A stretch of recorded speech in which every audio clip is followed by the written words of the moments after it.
amigos, irmãos, queridos, que eu tanto amo desse canal maravilhoso, Verdade que Liberta, inspirado por Deus.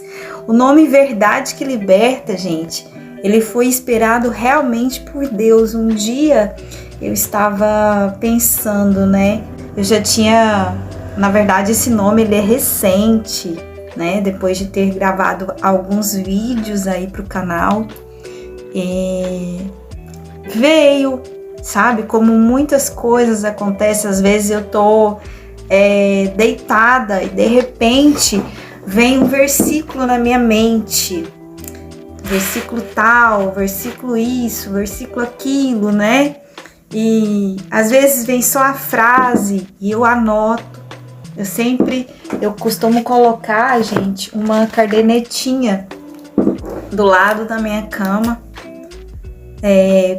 quando eu lembrar de alguma coisa eu colocar ali, né, para depois gravar aqui para vocês. E o nome Verdade que Liberta foi o versículo que veio na minha mente, que o próprio Espírito Santo me mostrou, porque realmente é o que aconteceu comigo e é o que acontece com todas as pessoas que as escamas caem, né, como aquele versículo que as escamas caíram e os olhos se abriram. Então, verdade que liberta. Quando a verdade ela é dita, a pessoa se liberta. Quando a pessoa entende a verdade, aceita e começa a ver realmente o que acontece, a verdade nua e crua, por mais que ela doa, ela se liberta completamente, em todos os sentidos. Então é isso. Então se inscreve no meu canal, seja muito bem-vindo. Vendido, gente. Erro de gravação. Seja muito bem-vindo ao meu canal, tá bom? Verdade que Liberta. E vamos lá.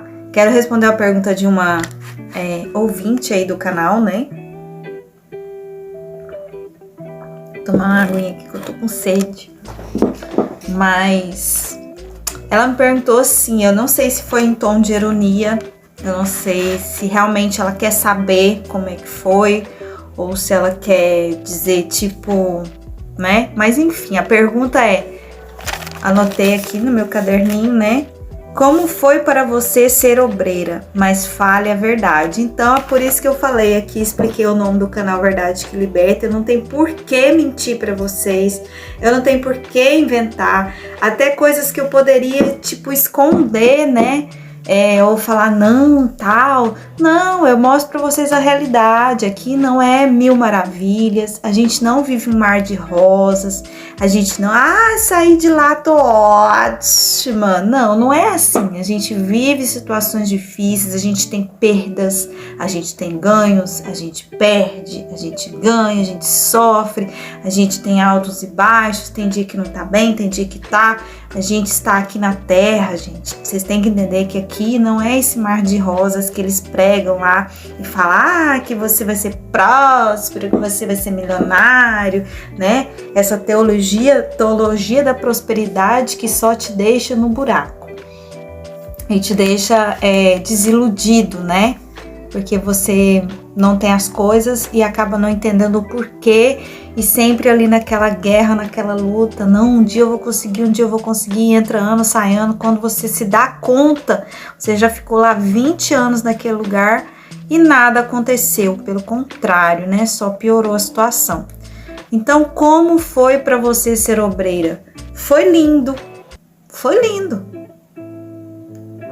Achou estranha minha resposta? Foi lindo, enquanto durou, enquanto eu descobri tudo, enquanto eu era inocente, era lindo. Apesar de todas as dificuldades, de todos os sofrimentos, das humilhações que eu passei sendo obreira, né? Eu me sentia muito bem de estar ali, fazendo aquela obra, onde eu achava que eu estava fazendo para Deus. Colocar aquele uniforme para mim era uma bênção, sabe? O dia que fui levantada obreira para mim foi uma bênção, foi lindo. Tenho certeza que para você também foi. Tenho certeza que hoje para você tirar esse uniforme, né, e falar, e jogar a toalha e falar não aguento mais, eu tenho certeza que é uma coisa muito difícil. Eu tenho relatos aí de pessoas que acabaram de deixar a obra depois de 25 anos, de 30 anos, que sofreram muito mais que eu, porque eu fiquei pouco tempo. Em vista de vocês que ficaram anos e anos ali. Então você tem muito mais a contar e a relatar do que eu. Só que o pouquinho que eu tenho a relatar, eu quero falar, eu quero mostrar para vocês. Então, ser obreira foi lindo. A palavra obreira soa muito bem quando você chega ali, que vê aquele corpo de obreiros, aqueles obreiros todos uniformizados, né? Aquela coisa linda, maravilhosa, você vê aquela obra, aquele encanto, você fala assim, nossa, que lindo. Né, você vê um obreiro abraçando uma pessoa, cuidando de uma pessoa, salvando uma vida, né? Então, assim, aconselhando, lendo a palavra ali dentro da instituição, você fica... Quando eu estava como candidata, quando eu evangelizava, que eu comecei a sentir a vontade de ser obreira, né? A primeira vez, eu tinha 15 anos, eu achei muito linda, eu me encantei por aquela obra, sabe? Eu vi ali uma coisa assim, meu Deus, aquela coisa mais linda e pura do mundo. Eu vi uma forma de poder ajudar as pessoas sendo obreira, né? Veio, assim, eles colocam na mente da gente que aquilo ali, sabe, é tudo para você. Que, sabe, se você deixar aquele uniforme, acabou para você, acabou, já era. Que você consegue cuidar das pessoas ali com aquele uniforme, que de outra forma, nossa, como é que você foi tão egoísta de deixar aquele uniforme, de não colocar mais aquele uniforme. E quando o obreiro ele começa a se sentir muito cansado, né, que ele já não aguenta mais todos os dias colocando uniforme, e quando ele começa a deixar de colocar um dia ou dois, que ele começa a ser cobrado por aquilo ali, chega um pastor, chega uma esposa, chega o líder dos obreiros e fala, obreira, você não tá colocando uniforme, por quê? Precisa colocar, olha, você tá deixando aquilo que Deus, né, te deu, Ele te chamou, é um chamado, Ele te deu e você tá sendo ingrato, você tá abandonando, você tá deixando, aí você começa a se sentir culpado, meu Deus, mas eu tenho que pôr, aí você vê obreiros cansados ao extremo, e ali se doando, se dando, sabe, de todo o seu coração. Eu me lembro que quando eu tinha os meus 15 anos, eu evangelizava em ruas que era terra pura, assim, ó, dessa grossura de terra, assim, que o pé, sabe, quando o pé afunda e a gente não tinha sapato direito, a gente não tinha tênis, era uma condição muito difícil, então era de chinelo mesmo que a gente evangelizava, então a gente afundava o pé assim para ir, eu morava em Goiás, né, então no Rio de Janeiro eles sobem favelas e morros, né, para evangelizar. Lá no Goiás a gente anda nos terrão mesmo, nas periferias, para poder evangelizar as pessoas, né? E você vê algum bispo indo com você evangelizar nesses terrões? Nunca, nunca. A não ser em época de, talvez, campanha, né? Mas nem isso na época não existia. Então era eu, os obreiros, né? Eu era obreira na época, os evangelistas, grupo jovem, um pastor auxiliar, nem o pastor titular não ia com a gente evangelizar. Então, assim, era terrão mesmo, desse tanto assim de terra, que você afundava o pé ali, ó. Aí juntava o calor, o pé ia começando a ficar aquela meleca, sabe, de barro, de suor com terra e tal. E aí você no final do dia você ainda ia fazer núcleo, porque aí você convidava essas pessoas, arrancava ali as moedinhas que eles tinham para pedir na oferta, né? E depois levava essas pessoas para a igreja, e aí você ainda no final do dia, isso no domingo, né, no final do dia, isso você já trabalhou na reunião de manhã, você já evangelizou à tarde, você mal almoçou correndo, se almoçou, e aí quando é à noite você vai, corre, não sei nem se toma um banho rápido, não sei como que era a sua vida aí, a minha era assim. Então eu morava pertinho da igreja, então dava para eu ir e voltar, mas era muito bate e volta, sabe? Então colocava às vezes, muitas vezes, eu simplesmente ia direto, porque terminava a evangelização já quase na hora do culto, então eu já ia direto com aquele pezão sujo. Que vergonha, gente, que humilhação, sabe, que humilhante, cansada, ia trabalhar ainda na reunião daquele jeito, sabe, naquela sujeira, naquele cansaço, mas era para Jesus, sabe, era bom. Então a pergunta, como foi para você ser obreira? Era bom, era gostoso, porque dentro de mim, por mais dificuldades que a gente passava, porque eles colocavam isso dentro da gente, que quanto mais era o fardo, né, quanto mais pesado fosse o fardo, quanto mais difícil fosse o fardo, e o fardo na Bíblia fala que ele é leve, não pode ser assim.